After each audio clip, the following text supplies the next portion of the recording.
बहुत सी भ्रांताओं के बारे में बात होने लगती है। तो आज हम उन भ्रांताओं के समाधान के लिए उत्तम तप का स्वरूप जानेंगे। सर्वप्रथम हम ये देखते हैं कि उत्तम तप की परिभाषा क्या है। तो समस्त राग आदि मोह का द्वेष की इच्छा के त्याग पूर्वक अपनी आत्मा में लीनता, आत्माराधना में विजय करना ही तप है। इस प्रकार हम देखते हैं कि अपने आप में लीन होना ही तप है। इच्छा निरोध को भी तप कहते हैं, यानी कि अस्थि से तो आत्मा में लीनता और नास्ति से इच्छा का अभाव ही तप है। यदि कोई जीव सम्यक के बिना भी घोर तप करे ना, तो भी वह मुक्ति को प्राप्त नहीं कर सकता। इस प्रकार का भाव पंडित दौलत राम जी ने व्यक्त किया है। कोटि जन तप तपे ज्ञान बिन कर्म जरे जे, ज्ञानी के चिन्माय गुप्ति सहज करेंगे। पंडित दौलत राम जी कहते हैं, देह और आत्मा का भेद ज्ञान नहीं जानने वाला मिथ्या दृष्टि यदि घोर तपस्या भी करे ना, तो भी वह मुक्ति को प्राप्त नहीं कर सकता। तप की महिमा इतनी है कि जगत में ऐसा कोई पदार्थ नहीं है जो निर्दोष पुरुष को तप से प्राप्त न हो, अर्थात तप से सर्वोत्तम वस्तु प्राप्त होती है। उत्तम प्रकार से किया गया कर्म आश्रय रहित तप का वर्णन करने में हजारों जीव वाला भी समर्थ नहीं है। तप की महिमा इस प्रकार आती है कि जिस प्रकार अग्नि तृण को जला देती है, उसी प्रकार तप रूपी अग्नि कर्म रूपी तृण को जला देती है। तप की महिमा गाते हुए कवि घनत राय जी कहते हैं, तप चाहे सुर राय कर्म शिखर को बाज है, द्वादश विधि सुखदाय क्यों न करे निज साथी को, उत्तम तप सब माही बखाना, कर्म शैल को वज्र समाना। इन पंक्तियों में कवि घनत राय जी ने तप को कर्म रूपी पर्वतों को भेदने वाला बताया गया है। उन्होंने कहा है कि जिस तप के लिए देवराज इंद्र तरसे और जो तप कर्म रूपी पर्वतों को भेदने वाला हो, तो वह तप कितना महिमावान होगा, उस तप की महिमा कितनी होती होगी, यह माननीय है। तो हमें उस तप को इस दुर्लभ मनुष्य भाव में अपनी शक्ति अनुसार अवश्य ही करना चाहिए। उस तप का स्वरूप समझने के लिए हमें गंभीरतम अध्ययन करना चाहिए। 3-4 दिन भूखे रहने या फिर अपनी काल कलेश आदि ना करने से उस उत्तम तप को प्राप्त नहीं किया जा सकता। उसके लिए गंभीरतम अध्ययन की आवश्यकता है। हम सब ने किसको तप बना रखा है? भोजन नहीं करने को, उपवास वगैरह करने को ही हमने तप बना रखा है। यदि भोजन आदि नहीं करने का नाम ही तप होता, तो देवता इंद्रराज उसके लिए क्यों तरसते? क्या वे भोजन आदि का त्याग नहीं कर सकते? अरे भोजन आदि का विकल्प थोड़े हजारों वर्ष तक नहीं आए। तप 2 प्रकार का है, अंतरंग और बहिरंग। बहिरंग तप 6 प्रकार का होता है। बहिरंग तप 6 प्रकार का होता है। अनिशन, अवमोदर्य, वृत्ति परिसंख्यान, रस परित्याग, विविध शय्यासन और काय कलेश। इसी प्रकार अंतरंग तप भी 6 प्रकार का होता है। विनय, वैयावृत्ति, प्रायश्चित, स्वाध्याय, विसर्ग और ध्यान। इन सभी तपों में, चाहे वो अंतरंग तप हो चाहे बहिरंग तप हो, वीतराग भाव की प्रधानता है। अर्थात अगर कोई तप में वीतराग भाव की वृद्धि ना हो तो वह तप नहीं है। मतलब यहाँ पे यह कहा गया है कि वीतराग भाव की वृद्धि ही तप है। कोई वीतराग भाव तप को ना जाने तो संसार में ही परिभ्रमण करेगा। ज्ञानी जनों को उपवास आदि की इच्छा नहीं होती, शुद्ध उपयोग की इच्छा होती है, इसीलिए वे उपवास आदि करते हैं। उपवास आदि करने से शुद्ध उपयोग बढ़ता है। अगर उपवास आदि के कारण उनके परिणाम शिथिल ना हो, तो वहाँ ज्ञानी जन उनके परिणाम मतलब स्थिर ना हो, मतलब बिगड़ते हुए दिखे, तो वहाँ भी भोजन आदि ग्रहण करते ही हैं। हम आजकल उपवास आदि करने वाले को इतनी महिमा देने लगे हैं कि एक दृष्टांत इसमें बहुत प्रचलित है। एक घर में 2 सदस्य हैं, एक ने निर्जल उपवास किया और एक ने दिन में 2 बार भोजन किया। जिसने निर्जल उपवास किया वह तो घर गृहस्थी कार्यों में ही मग्न रहा, राग द्वेष का सेवन किया। और जिसने 2 बार भोजन किया उसने दिन भर अपनी आत्मा का अध्ययन मनन चिंतन किया। आगे बताइए, जगत जन किसको तपस्वी मानेगी? जिसने उपवास किया उसे, या फिर जिसने 2 बार भोजन किया उसे? जिसने उपवास किया उसे मानेगी, उसे तपस्वी मानेगी। जितना कोमल व्यवहार उस उपवास वाले के साथ किया जाएगा, क्या उतना व्यवहार जिसने 2 बार भोजन किया उसके साथ किया जाएगा? क्या हर जगह उसी के गुणगान गाए जाएंगे और उसे ये भी कहा जाएगा कि भैया तुमने तो 2-2 बार भोजन खाया, उसने देखो उसका तो निर्जल उपवास था। हर जगह उपवास वाले को प्राथमिकता दी जाती है। ऐसा क्यों होता है? क्योंकि जगत जन उसे तपस्वी मानता है जिसने निर्जल उपवास किया। हमें यह लगता ही नहीं है कि जिसने उपवास नहीं किया उसने कुछ किया हो। उसने उपवास किया, उसने भोजन नहीं किया, पानी नहीं पिया, तो उसने किया क्या? तब तो तभी होगा ना जब उसने वितराग भाव की वृद्धि की हो। क्या उसने वितराग भाव की वृद्धि करी? उसने तो बल्कि राग द्वेष का सेवन किया। और जिसने आत्मा का अध्ययन मनन चिंतन किया उसने भले ही बाह्य तप से किया हो, लेकिन उसने वितराग भाव की वृद्धि तो करी। स्वाध्याय तो किया, स्वाध्याय भी एक तप है। स्वाध्याय तो प्रतिदिन के तप हैं, उपवास तो कभी कभी किए जाते हैं और स्वाध्याय को सर्वश्रेष्ठ तप माना जाता है। परंतु यह जगत जन उसे तपस्वी मानने को तैयार ही नहीं। जो उपवास करते हैं उसे प्राथमिकता देते हैं। ऐसा भी मुनिराजों में भी डाला जाता है।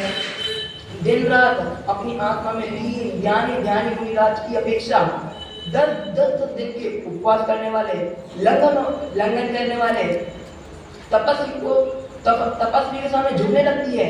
मुनिराज को कुछ मानती नहीं है। ये कहती है कि इन्होंने 10 दिन के उपवास किए। जबकि आचार्य समंत्र भद्र जी ने तपस्वी की परिभाषा इस प्रकार दी है: विषयाशावशांतितो निरारंभो परिग्रह ज्ञान तपो रक्त तपस्वीशा प्रशस्यते। आचार्य समंत्र भद्र स्वामी कहते हैं, पंच इंद्रियों की, विषयों की आशा, आरंभ और परिग्रह रहित ज्ञान तप में लीन तपस्वी ही प्रशंसनीय है। एक बात यहाँ पे ध्यान देने योग्य ये भी है कि प्रथम की अपेक्षा दूसरा, दूसरे की अपेक्षा तीसरा, इस प्रकार बढ़ते बढ़ते तप अधिक महत्वपूर्ण है। जैसे अनशन पहला तप है और ध्यान अंतिम। ध्यान यदि अंतर्मुहूर्त में लगे तो केवल ज्ञान होना निश्चित है, परंतु अगर उपवास वर्ष भर भी करे ना तो भी केवल ज्ञान की गारंटी नहीं। जब ऋषभ देव मुनि अवस्था में थे, जब वे 1 वर्ष 1 माह और 8 दिन तक निराहार रहे तो भी केवल ज्ञान की प्राप्ति नहीं हुई। और भरत चक्रवर्ती दीक्षा लेने के कुछ समय बाद ही ज्ञान के बल से केवल ज्ञान की प्राप्ति करी। अनशन से अवमोदर्य से वृत्ति परिसंख्यान अधिक महत्वपूर्ण है। इस बात को स्पष्ट करने के लिए हमें इनका सामान्य स्वरूप समझना पड़ेगा। तो अनशन में पूर्णतः भोजन का त्याग होता है, यानी उपवास। अवमोदर्य में एक बार भोजन किया जाता है, इसलिए अवमोदर्य को एकासन भी कहते हैं। परंतु इसमें पेट भर भोजन नहीं किया जाता, इसलिए इसे ऊनोदर कहते हैं। परंतु आज ये ऊनोदर से दूनोदर हो गया है, क्योंकि हम इसमें हम एक समय में दोनों समय घनिष्ठ भोजन एक साथ कर लेते हैं। वृत्ति परिसंख्यान, भोजन को जाते समय अर्थकटी प्रतिज्ञा लेना और उनकी पूर्ति पर ही भोजन करना, अन्यथा उपवास करना ही वृत्ति परिसंख्यान है। जैसे कोई मुनिराज आहार को निकले तो वे विधि लेते हैं कि अगर मुझे परिवार के 4 जन एक साथ दिखे या फिर अन्यथा जो भी विधि लेते हैं तो मैं आहार को नहीं कर ले लूंगा। यह वृत्ति परिसंख्यान है। रस परित्याग में 6 रस में से कोई भी 1, 2 या फिर समस्त रसों का त्याग होता है। उपर्युक्त ये 4 तप में भोजन के त्याग से संबंधित हैं। इनमें इच्छा का निरोध तो है और शारीरिक स्वास्थ्य का ध्यान भी रखा गया है। इनमें एक वैज्ञानिक क्रमिक विकास है। यदि चल सके तो भोजन ही मत करो, नहीं चले तो करो, लेकिन अल्पाहार लो, वह भी अनेक नियमों के बीच लो, अनर्गल मत लो। और जहां तक हो सके निरस भोजन लो, क्योंकि सरस भोजन गृद्धता बढ़ाता है। परंतु यहाँ पे ये नहीं कहा गया कि किसी विशेष रस का त्याग जीवन भर करो, मतलब बदल बदल के रसों का त्याग करो। इससे क्या होगा, शरीर में उस रस की आवश्यक तत्वों की पूर्ति भी होगी और जिह्वा की लोलुपता पर प्रतिबंध भी रहेगा। इस कथन से यह तो स्पष्ट है कि शरीर को सुखाने का नाम तप नहीं, इच्छा के निरोध का नाम तप है। अब यहाँ पे विचारणीय प्रश्न है कि अनशन से अवमोदर्य अधिक महत्वपूर्ण क्यों है? क्यों, जबकि अनशन में तो भोजन ही नहीं किया जाता और अवमोदर्य में एक बार भोजन किया जाता है। तो यहाँ पे यह कहा गया है कि भोजन को नहीं जाना तो अलग बात है और भोजन को जाकर अधपेट रह जाना अलग बात है। भोजन नहीं करने में इच्छा का निरोध तो है, परंतु भोजन लेकर अधपेट रह जाने में इच्छा का निरोध अधिक है। इसी प्रकार प्रतिपद संख्यान में भोजन को नहीं जाना अलग बात है और प्रतिज्ञा पूर्ण न होने पर उपवास करना अलग बात है। इसी प्रकार भोजन को नहीं जाना अलग बात है और सरल भोजन मिलने पर भी निरस भोजन करना अलग बात है। अतः अंशनादि की अपेक्षा अवमोदर्य अधिक महत्वपूर्ण है। हमने पेट को काटने का नाम तप के बना दिया है, जबकि आचार्य ने इच्छाओं को काटने का नाम तप बताया है। उक्त तपों में शारीरिक स्वास्थ्य का ध्यान तो रखा ही गया है और रत्न इंद्रिय पर पूर्ण अनुशासन रखा गया है। उन्होंने किसी भी विशेष रस को जीवन भर त्याग करने को नहीं कहा, परंतु बदल कर कहा। जैसे रविवार को नमक न खाना, बुधवार को घी न खाना। इससे क्या होगा कि शरीर में उन तत्वों की कमी भी नहीं होगी और हमारी स्वाद की लोलुपता समाप्ति भी हो जाएगी। कोई व्यक्ति यदि जीवन भर का नमक छोड़ दे, घी छोड़ दे, तो शुरू कुछ दिनों में उसे भोजन भी स्वाद तो लगेगा, फिर उसे उस भोजन में भी स्वाद आने लगेगा। फिर आगे चल के उन तत्वों की कमी होने के कारण उसके स्वास्थ्य में गड़बड़ी रहेगी। किंतु कोई रस 6 दिन खाया जाए और 1 दिन ना खाया जाए तो शरीर में उस तत्व की कमी भी नहीं होगी और जिह्वा की लोलुपता पर प्रतिबंध भी रहेगा। एक उन्नोदर का उत्कृष्ट उदाहरण है कि एक मुनिराज ने 1 माह का उपवास किया, फिर आहार के लिए निकले। निरंतर आहार मिलने पर भी 1 ग्राम भोजन किया, 1 माह का उपवास किया। अब अज्ञानी जन है, वो तो ये कहता है कि भोजन के नाम पर 1 ग्राम भोजन किया। अगर 1 ग्राम भोजन ना लेते तो रिकॉर्ड बन जाता ना। अज्ञानी सदा रिकॉर्ड बनाने के जोर तोड़ में लगा रहता है। अरे धर्म के लिए रिकॉर्ड की क्या आवश्यकता? रिकॉर्ड से तो मान का पोषण होता है। मान का विलासी रिकॉर्ड बनाने के जोर तोड़ में लगा रहता है। मुनिराज ने भोजन को जाकर उपवास नहीं तोड़ा, उससे होने वाले मान को तोड़ा। 1 माह बाद वे भोजन को इसलिए गए क्योंकि वे देखना चाहते थे कि जिस इच्छा के लिए उन्होंने 2 माह का उपवास किया वह इच्छा कम हुई है या नहीं, कमजोर हुई है या नहीं।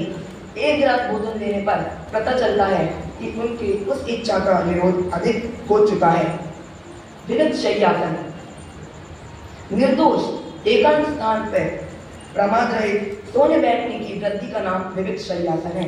जैसे हम कोई जगह बांध लें कि हम इस जगह से ज्यादा बाहर नहीं जाएंगे, इसी जगह पे सोएंगे आदि, यह विविध शय्यासन है। और काल कलेश तप इस प्रकार है कि आत्माराधना के दौरान काया के दुखों पर, शरीर के कष्टों पर ध्यान न देना काल कलेश तप है। यहाँ पे एक बात ध्यान देने योग्य है कि काया को कलेश देना तप नहीं है। आत्माराधना के दौरान काया के कलेशों पर ध्यान न देना काल कलेश तप है। इच्छा के निरोध पूर्वक वीतराग भाव की वृद्धि होना तप का मूल प्रयोजन है। कोई भी तप जब तक उक्त सिद्धि प्रयोजन नहीं करता तब तक वह तप नहीं है। यहाँ पर बहिरंग तपों की संक्षिप्त में चर्चा हुई, अब अंतरंग तपों की संक्षिप्त में चर्चा करते हैं। जिस अंतरंग तप को लेकर बहुत भ्रांतियां प्रचलित हैं, उनमें से एक तप है विनय तप। कौन सा तप? विनय तप की जब भी चर्चा होती है तब भी वर्तमान में प्रचलित अनुशासनहीन तपों को कोसा जाने लगता है। आजकल के बच्चों को ताने दिए जाते हैं, तब उपदेश दिया जाने लगता है। कहा जाता है कि इन बच्चों में तो संस्कार ही नहीं रहे, ना तो ये माता पिता के पैर छुएंगे, ना ही गुरुओं के पैर छुएंगे। मैं ये नहीं कहना चाहता कि माता पिता की बिना मत करो, माता पिता गुरुजनों की विनय तो होनी ही चाहिए, परंतु माता पिता गुरुजनों की विनय करना विनय तप नहीं है। यदि माता पिता की विनय करने का नाम विनय तप होता तो मुनिराज होते तो विनय तप होता है, और मुनिराज बनने से पहले माता पिता का त्याग हो जाता है। तो माता पिता की विनय करना तो विनय तप नहीं है। विनय तप जहाँ चाहे माता टेक देने वालों के नहीं होता, अपितु पंच परमेश के अतिरिक्त कहीं नहीं माता टेक देने वाले मुनिराजों के होता है। विनय सबसे बड़ा धर्म, सबसे बड़ा पाप और सबसे बड़ा पुण्य भी है। विनय सबसे बड़ा धर्म इसलिए है क्योंकि 16 कारण भावनाओं में विनय संपन्नता के कारण तीर्थंकर पद्धति का बंध होता है। और विनय सबसे बड़ा पाप इसलिए है क्योंकि विनय मिथ्यात्व होने के कारण अनंत संसार के परिभ्रमण का कारण है। मतलब अगर विनय का सही स्थान में प्रयोग हुआ तो धर्म तो तप होने से धर्म को काटेगी, पर अगर गलत स्थान में प्रयोग हुआ तो मिथ्यात्व होने से धर्म को काटेगी। विनय एक ऐसी तलवार है जो चलाई तो खुद के माथे पे जाती है, परंतु काटती शत्रुओं के माथों को है। पर सही प्रयोग हुआ तो, अगर गलत प्रयोग हुआ तो ये स्वयं का माथा ही काट देती है। अपना माथा कोई सड़ा नारियल थोड़ी है जो जहाँ चाहे वहाँ फोड़ दिया जाए। कहाँ झुकना कहाँ नहीं झुकना इसका ज्ञान जिसे नहीं है वह सही जगह झुककर भी लाभ प्राप्त नहीं कर सकता, क्योंकि विवेक पूर्वक किया गया आचरण ही सफल होता है। आचार्य ने समंत भद्र ने परीक्षा किए बिना आपको भी नमस्कार नहीं किया। अरे जिसने अपने माथे की कीमत नहीं की उसकी जगत में कौन ही कीमत करेगा। नमना झूठी प्रशंसा करना आज का व्यवहार बन गया है। अगर मैं आपकी विनय करूंगा, झूठी प्रशंसा करूंगा, तो आप मेरी विनय या झूठी प्रशंसा करेंगे। अरे ऐसी प्रशंसा की क्या महत्व। भगवान की वाणी में यदि भव्य आ गया तो उससे बड़ी महत्व की बात तो कुछ है ही नहीं। भगवान ने भव्य कह दिया यानी भगवान तकने की गारंटी हो गई। परंतु अगर इस मूर्ख जगत ने भगवान कह भी दिया तो उसका क्या महत्व। स्वभाव से तो सभी भगवान है, परंतु पर्याय से उसने हमें भगवान नहीं कहा, अर्थात अपनी मूर्खता सिद्ध की है।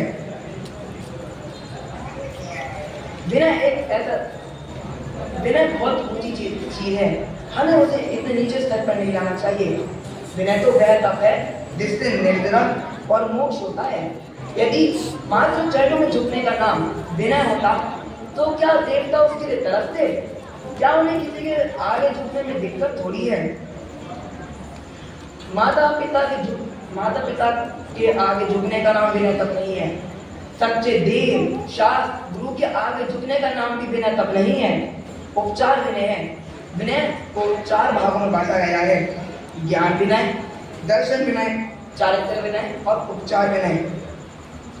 उपचार विनय में कुछ लोग माता पिता आदि लौकिक जनों की विनय को लेते हैं, पर ये ठीक नहीं है। ज्ञान विनय निश्चय विनय है और ज्ञानियों की विनय उपचार विनय, दर्शन विनय निश्चय विनय है और सम्यक दृष्टि की विनय उपचार विनय, चारित्र की विनय निश्चय विनय है और चारित्र बंधों की विनय उपचार विनय। इस प्रकार ज्ञान दर्शन चारित्र की विनय तो निश्चय विनय है और इनके धारक देव गुरु आदि की विनय उपचार विनय है। अतः इसका उपचार भी धर्मात्माओं में ही किया जा सकता है, लौकिक जनों में नहीं। किसी के चरणों में माथा टेक देने का नाम विनय तप नहीं है। बाहर से मायाचारी जितना नमता है उतना दिखाई देता है। विनय तप उसे कहते हैं ज्ञान दर्शन चारित्र के प्रति अंतर में अनंत बहुमान होना तथा उनके प्राप्ति का नाम विनय तप है। अब अगला तप वैयावृत्ति। वैयावृत्ति के संबंध में भी जगत में कुछ कम भ्रांताएं प्रचलित नहीं है। तपस्वी साधु की सेवा करना, पैर दबाना आदि को वैयावृत्ति समझा जाता है। यहाँ एक प्रश्न संभव है कि पैर दबाना वैयावृत्ति है कि पैर दबाना वैयावृत्ति। अगर पैर दबाना वैयावृत्ति हुआ तो फिर पैर दबाने वाले श्रावकों को वैयावृत्ति तब हुआ, पैर दबाने वाले मुनिवासों को नहीं। और अगर पैर दबाना वैयावृत्ति तब हुआ तो ऐसा कौन ही होगा जो इस तप को धारण नहीं करेगा, जिसमें अपनी सेवा भी होती हो और तप भी होवे। बिना विचारे हम अभी तक पैर दबाते आ रहे हैं और मानते आ रहे हैं कि हम वैयावृत्ति तप कर रहे हैं। इसका फल हमें अवश्य ही मिलेगा। वैयावृत्ति तप तो मुनियों के होता है। पैर मुनियों की सेवा करना वैयावृत्ति तप है, परंतु पैर दबाना भी वैयावृत्ति तप है, किंतु सिर्फ पैर दबाना वैयावृत्ति तप नहीं है। मुनिराजों की सेवा आदि करना वैयावृत्ति तप नहीं है। सेवा स्व और पर दोनों की होती है।